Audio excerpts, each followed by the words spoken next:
Check out this live edge black walnut slab that snapped directly in half, man. That is heartbreaking. That's because wood tends to fail in two different places, either in the kiln as it dries or later on in your living room because of how it was built. So today I'm going to show you the science behind why this happens so that you can stop it from happening to you.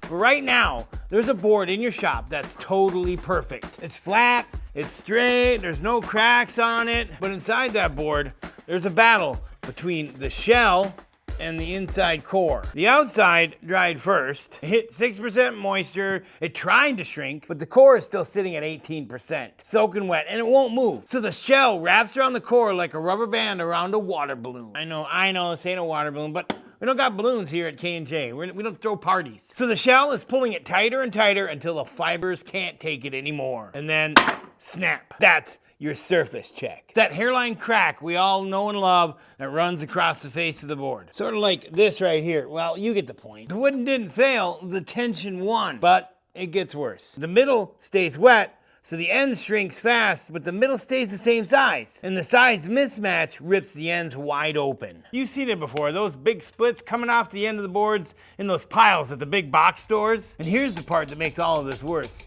Wood doesn't shrink evenly. The handbook calls this anisotropic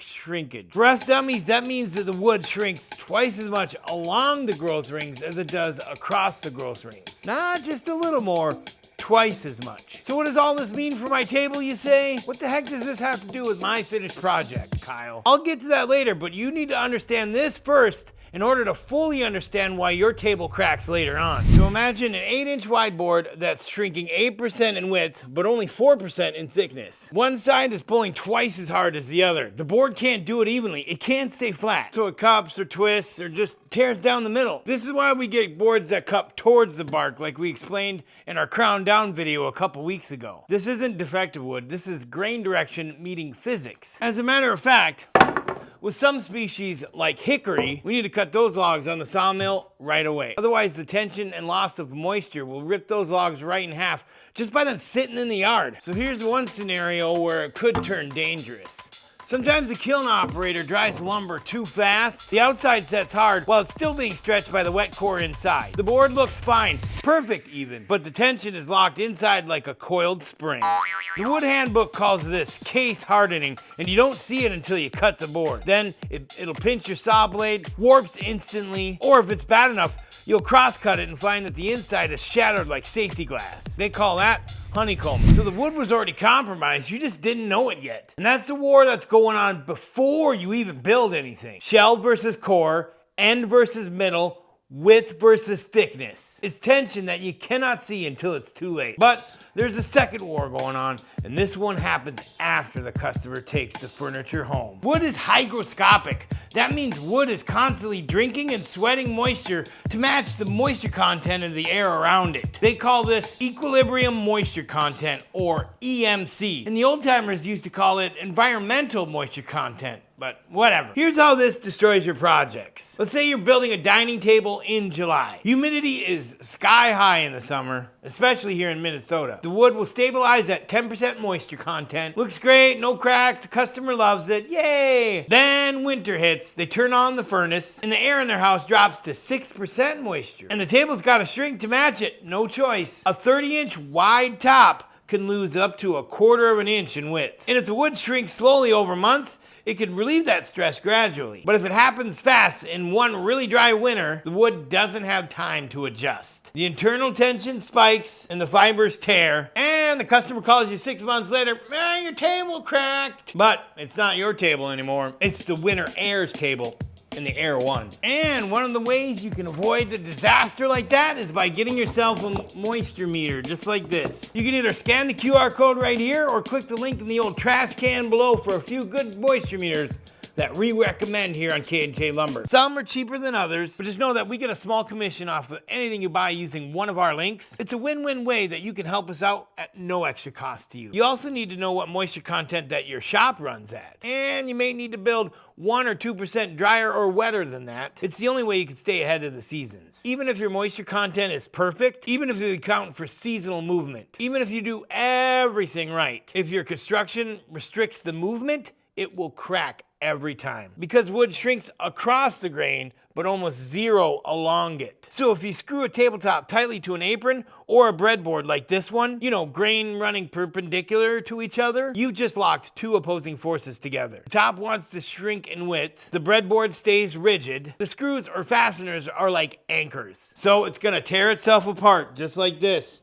to relieve the stress. And some people try to fix this with epoxy or glue or some other product. You know, just pour some epoxy and put some glue on it or apply a finish and that'll fix it, but it rarely does. The handbook has a term for this. It's called moisture excluded effectiveness, or MEE.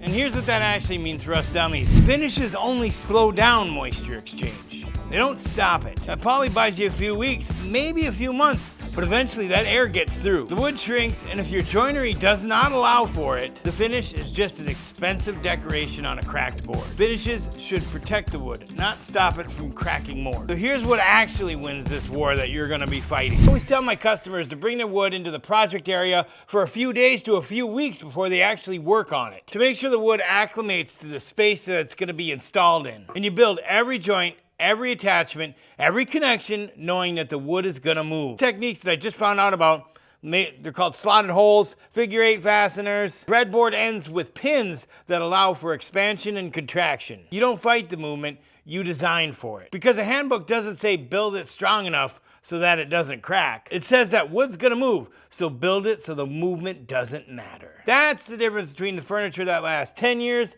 and furniture that lasts 100 years. And as usual, I'm okay with some of you disagreeing with me. It's part of social media. Just make sure you actually do a little bit of research, please. I'd much rather you get your actual woodworking advice from actual woodworkers that are here on this app.